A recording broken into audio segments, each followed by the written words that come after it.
اما بعد فاعوذ باللہ من الشیطان الرجیم بسم اللہ الرحمن الرحیم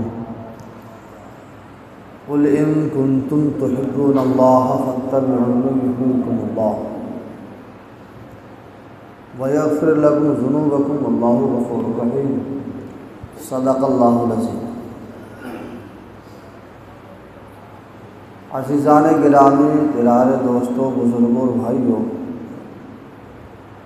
یہ مبارک مہینہ ماہ ربیع الاول، یہ وہ مبارک مہینہ ہے جس میں ہم سب کے پیارے، سب کے آقا پیارے نبی صلی اللہ علیہ وسلم کی تشریف آوری ہوئی تھی، اور اسی مہینے میں نبی کریم صلی اللہ علیہ وسلم نے دنیا سے پردہ فرمایا تھا۔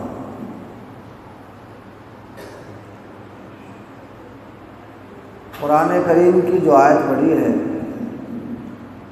اللہ تبارک و تعالیٰ اس میں ارشاد فرماتے ہیں، اے نبی جی آپ ان لوگوں سے کہہ دیجئے اگر تم اللہ سے محبت کا دعویٰ کرتے ہو، تم یہ کہتے ہو کہ ہمیں اللہ سے محبت ہے اور اس دعوے میں اپنے آپ کو سچا ثابت کرنا چاہتے ہو، تو پھر تم میری اتباع کرو، یعنی اپنے تمام کاموں میں نبی کریم صلی اللہ علیہ وسلم کی پیروی کرو، تو پھر تم اس بات میں سچے ہوں گے کہ تم اللہ سے محبت کرنے والے ہو۔ دو باتیں ہیں اور دونوں باتیں بالکل عجیب ہیں۔ ایک تو یہ کہ ہر مسلمان کو، جو بھی مسلمان ہے، اپنا آپ کو مسلمان کہلاتا ہے اور اپنا آپ کو مسلمان مانتا ہے، وہ اس بات میں سچا ہے کہ ہاں مجھے اللہ کے نبی علیہ السلام سے محبت ہے، چیزائے کہ وہ عمل نہ کرتا ہو، لیکن اس بات کو وہ کہتا ہے اور یہ بات ہے بھی سچی۔ اس کے ساتھ دوسری عجیب بات یہ ہے، محبت ہے تو اس کی دلیل یہ ہونی چاہیے تھی کہ نبی کریم صلی اللہ علیہ وسلم نے جس چیز کو پسند فرمایا ہے، جس چیز کی اطاعت کا حکم دیا وہ کرنا چاہیے تھا، لیکن اس کو نہیں کرتا۔ دعوے میں سچا ہونے کی تو دلیل بالکل صاف اور واضح ہے۔ ہر مسلمان اس بات کا دعویٰ کرتا ہے کہ میں اللہ کے نبی سے محبت کرتا ہوں، اور دلیل اس بات کی یہ ہے کہ اگر کوئی بھی پوری دنیا میں نبی علیہ السلام کی شان میں کوئی گستاخی کرے، آپ علیہ السلام کی توہین کرے، آپ پر کوئی کیچڑ اچھالے جس سے آپ کی شان میں کچھ کمی واقع ہوتی ہو، تو اس بات کو کوئی مسلمان برداشت نہیں کر سکتا۔ اپنے بارے میں تو تصور ہے ہی نہیں کہ سوچ لے دوسرا بھی کوئی کہے، مسلمان نمازی ہو، غیر نمازی ہو، عمل پیرا ہو یا نہ ہو، یہ بات تو برداشت کرے گا ہی نہیں، اور جو اس کو بھی برداشت کر لے پھر وہ مسلمان ہی نہیں ہے۔ دوسری بات عجیب یوں ہے کہ جب محبت ہے تو محبت کا تقاضا یہ تھا کہ نبی کریم صلی اللہ علیہ وسلم کی اتباع اور پیروی مکمل طور پر زندگی میں آ جاتی، لیکن ایسا ہے نہیں۔ کم لوگ ہیں جو اتباع اور پیروی کرتے ہیں، اکثر تعداد وہی ہے جو اتباع اور پیروی سے بالکل خالی ہیں۔ یہ عجیب اس لیے ہے، ورنہ جب دعویٰ یہ ہے تو محبت کے ساتھ ساتھ آپ کی اتباع اور پیروی بھی اس کی زندگی میں ضروری تھی۔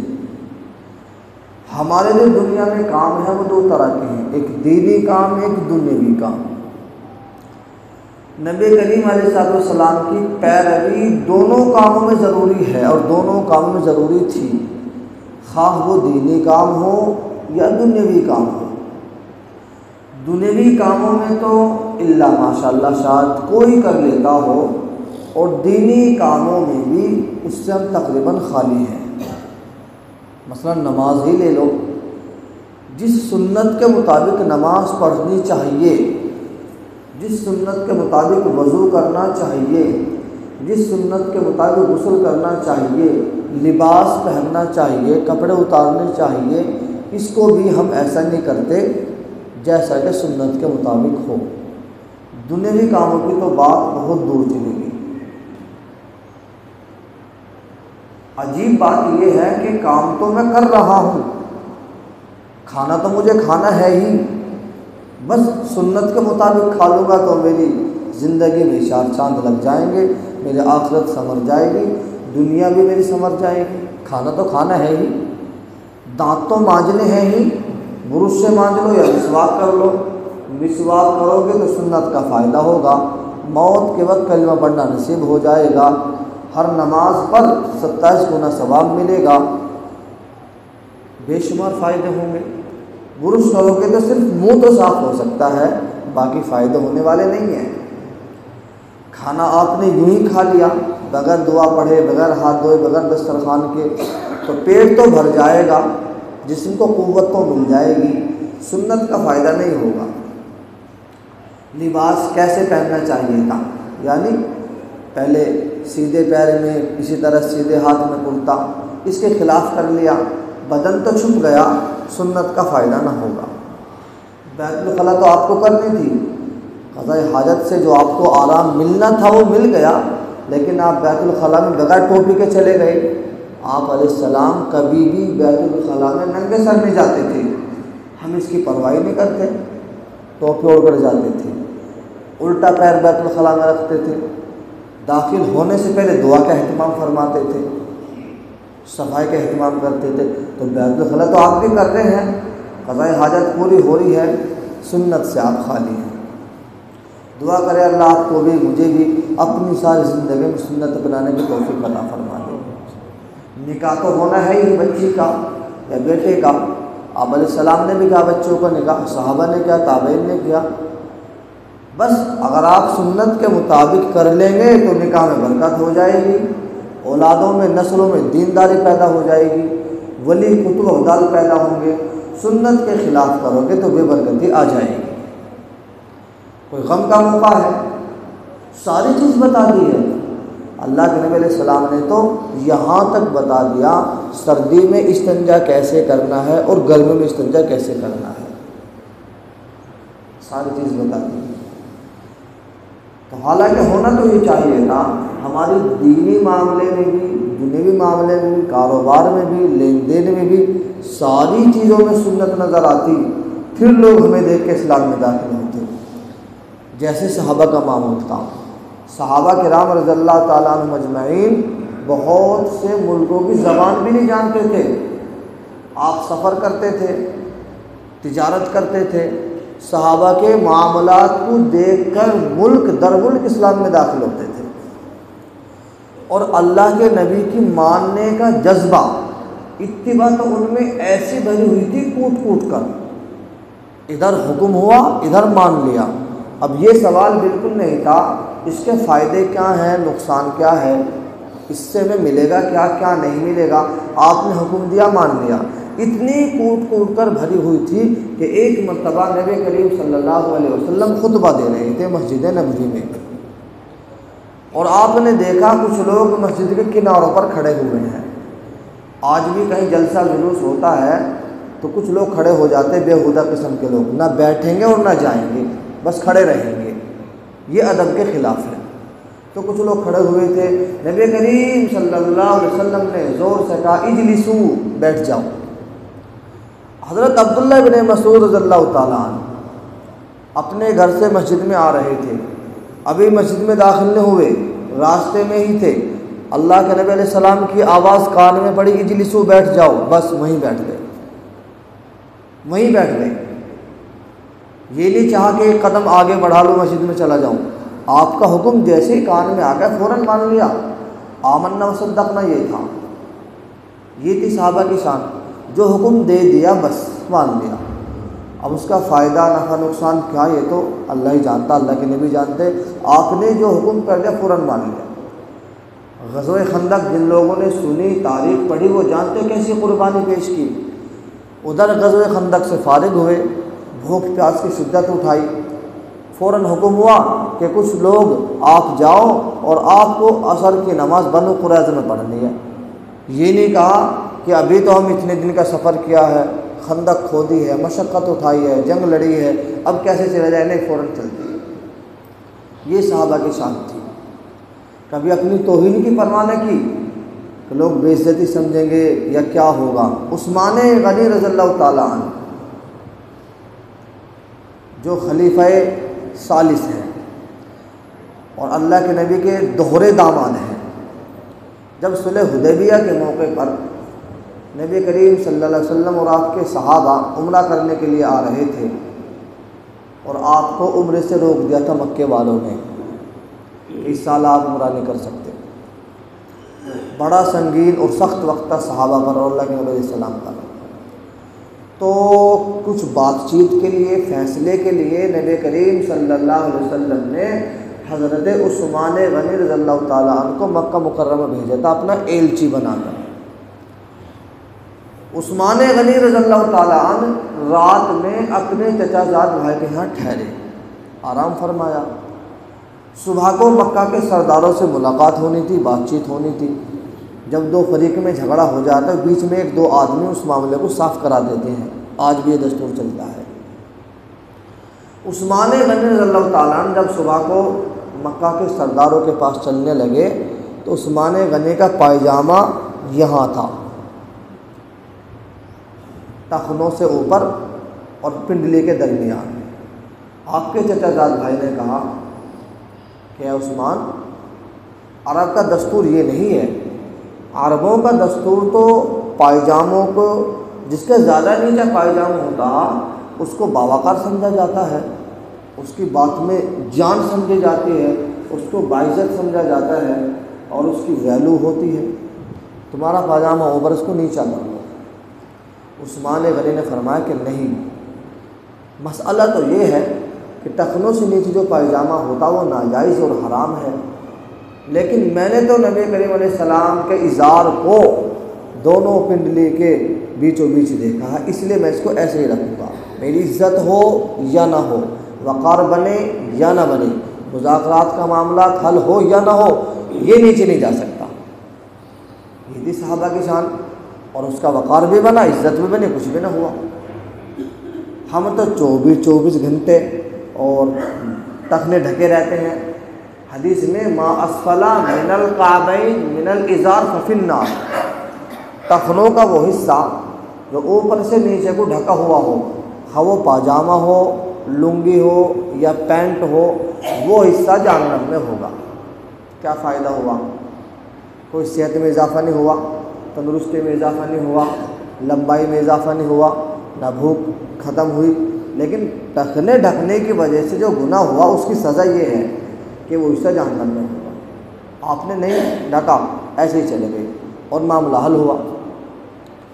حضرت حذیفہ بن یمان رضی اللہ تعالیٰ عنہ جنہوں نے کسریٰ کو فتح کیا، اور کسریٰ کی جو اس وقت طاقت تھی وہ ایسی تھی جیسے آج امریکہ کی طاقت ہے، اس وقت کی سپر پاور طاقت کسریٰ کی تھی۔ حذیفہ بن یمان رضی اللہ تعالیٰ عنہ جب آپ وہاں گئے تو ان لوگوں نے کچھ مذاکرات کے لیے حذیفہ بن یمان کو بلایا اپنے دربار میں۔ آپ وہاں چلے گئے، انہوں نے تواضع کے طور پر کھانا پیش کیا۔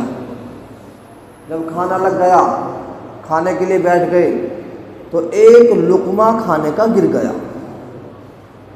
حذیفہ بن یمان رضی اللہ تعالیٰ عنہ نے کھانے کے لقمے کو اٹھانا چاہا، برابر والے آدمی نے کوہنی مان کر کہا آپ یہ کیا کر رہے ہو؟ کہ میں کیا کر رہا ہوں، سنت یہی ہے۔ نبی علیہ السلام نے فرمایا کھانے کا لقمہ اگر گر جائے اس کو اٹھا کر صاف کر کے کھا لو، کھانے کو ضائع مت کرو، معلوم نہیں کھانے کے کون سے حصے میں برکت ہے۔ اس نے کہا کہ حضرت یہ کسریٰ کا محل ہے، یہ باوقار مقام ہے، یہاں پہ سے اٹھائیں گے آپ کی عزت مجروح ہو جائے گی، آپ کا وقار گر جائے گا، آپ کی بات میں جان کم پڑ جائے گی۔ حضرت نے فرمایا ان بے وقوفوں کی وجہ سے میں نبی علیہ السلام کی سنت نہیں چھوڑ سکتا۔ آج ہماری شادیوں میں کتنا کھانا ضائع ہو جاتا، اندازہ کیجئے، ایک ایک ٹرولی بھر جاتی ہے، بعض جگہ تو ایک ایک ٹرولی، کتنی روٹیاں ضائع ہو گئی، کتنا سالن ضائع ہو گیا، چاول ضائع، بریانی ضائع، بہت سارا کھانا ضائع کر دیتے ہیں، اور کوئی فقیر کوئی مانگنے والا آ جائے تو ہمیں برا لگتا۔ یہ انسانیت ہے ہماری، اللہ حفاظت فرمائے۔ چھوٹے چھوٹے بچوں کو بھگا دیتے ہیں ہم کھانے سے، کیا کھانا کھاتے ہیں بچے؟ کوئی اگر کھانے والا بغیر دعوتی بھوکا پیاس آ جائے تو ہم اس کو بھگا دیتے ہیں، اس سے زیادہ ہزاروں آدمی کا کھانا ضائع ہو جاتا۔ یہ اللہ کی ناراضگی ہے، اللہ اس سے ہماری حفاظت فرمائے۔ کھانے کا طریقہ وہی ہے، آپ گھر پہ کھاؤ، شادی بیاہ میں کھاؤ، دسترخوان لگا کے کھاؤ، بسم اللہ پڑھ کے کھاؤ، دعا پڑھ کے کھاؤ، گر جائے تو اٹھا کے کھا لو، یہ سنت۔ تو صحابہ کرام کے اندر تو سنت ایسی کوٹ کوٹ کے بھری ہوئی تھی، جو حکم دے دیا فوراً مان لیا۔ حضرت عمر فاروق رضی اللہ تعالیٰ عنہ کا جب انتقال کا وقت قریب تھا تو آپ کے پاس ایک آدمی عادت کے لیے آئے، ان کا پاجامہ ٹخنوں سے نیچے تھا، آپ اس پر ناراض ہو گئے اور اس کو یہ تاکید فرمائی کہ نبی کریم علیہ السلام کی تاکید یہی ہے کہ پاجامہ ٹخنوں سے اوپر ہو، پاجامہ ہو، لنگی ہو، تہمد ہو، پینٹ ہو، کچھ بھی ہو، ٹخنوں سے اوپر ہو۔ عمر فاروق رضی اللہ تعالیٰ کے بیٹے حضرت عبداللہ سنت میں ایسے ڈوبے ہوئے تھے کہ جب حج کرنے کے لیے جاتے تھے، اللہ کے نبی علیہ السلام پورے سفر میں جہاں ٹھہرتے تھے وہاں ٹھہرتے تھے، ضرورت ہو یا نہ ہو، جہاں آپ بیٹھے وہاں بیٹھتے تھے، ضرورت ہو یا نہ ہو، آپ نے جہاں اپنی قضاء حاجت کی وہاں رکے، قضاء حاجت ہوئی یا نہ ہوئی، پورے سفر میں جیسا جیسا آپ نے کیا ویسا کرتے تھے، سنت کو زندگی میں لانے کے لیے۔ یہ تھا صحابہ کا معمول، یہ تھی ان کی زندگی۔ اس لیے آپ بھی ہم بھی سب اپنی زندگی میں نبی علیہ السلام کی سنتوں کو اتاریں گے تو پھر ہمیں آپ کو کامیابی ملے گی، تبھی ہم اپنے دعوے میں سچے ہوں گے۔ صحابہ کو اللہ نے ہر موڑ پر کامیابی دی، بہت سارے ملکوں کی زبان بھی نہیں جانتے تھے وہ، آپ کے معاملات کو دیکھ کر، آپ کے لین دین کو دیکھ کر، آپ کی بول چال کو دیکھ کر، اس کو دیکھ کر ہی لوگ اسلام میں داخل ہو جاتے تھے۔